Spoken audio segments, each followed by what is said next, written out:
Est-ce que tu connais l'astuce qui permet de trouver très rapidement le résultat des fractions suivantes? Eh bien, c'est ce que l'on va voir de suite dans cette vidéo.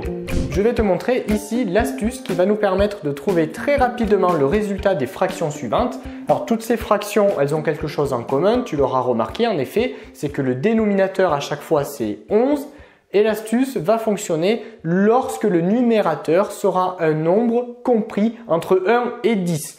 Bien évidemment, si le numérateur c'est 0, le résultat de la fraction, ce sera donc 0.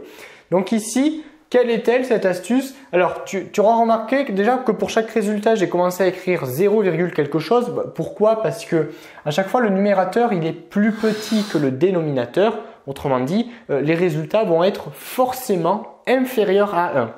Donc, quelle est-elle cette astuce? Eh bien, je regarde le numérateur. Ici, c'est 1 et je le multiplie par 9. 1 fois 9, 9. Du coup, la partie décimale, ce sera 0,9, 0,9, 0,9. Alors, etc. Il y a une infinité de 0,9. Donc, 0,9, c'est la partie décimale qui va se répéter à chaque fois. Et c'est exactement la même technique pour les fractions suivantes.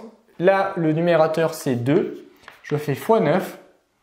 9 fois 2, 18. Du coup, la partie décimale, ce sera une succession de 18 qui vont se succéder les uns après les autres. Donc, etc. Alors, on peut l'écrire comme ça. Quand il y a une partie qui se répète, on écrit 0,09 bar. Ça veut dire que cette partie-là, cette partie décimale va se répéter indéfiniment. Donc là, je peux faire la même chose, 0,18 bar. Voilà. Mais là, après, c'est toujours pareil. Bon, on ne va pas écrire x 9 à chaque fois. 9 fois 3, 27. Du coup, ici, ce sera 27, 27, etc. Donc 0,27 bar.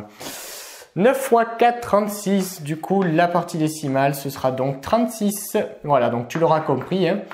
Donc cette technique, elle marche pour des fractions dont le dénominateur est 11 et le numérateur, il faut qu'il soit compris entre 1 et 10.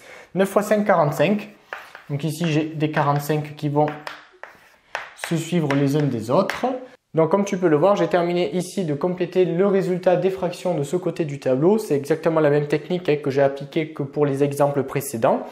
Donc voilà, donc c'est une petite curiosité autour des fractions dont le dénominateur est 11 et pour un numérateur compris entre 1 et 10.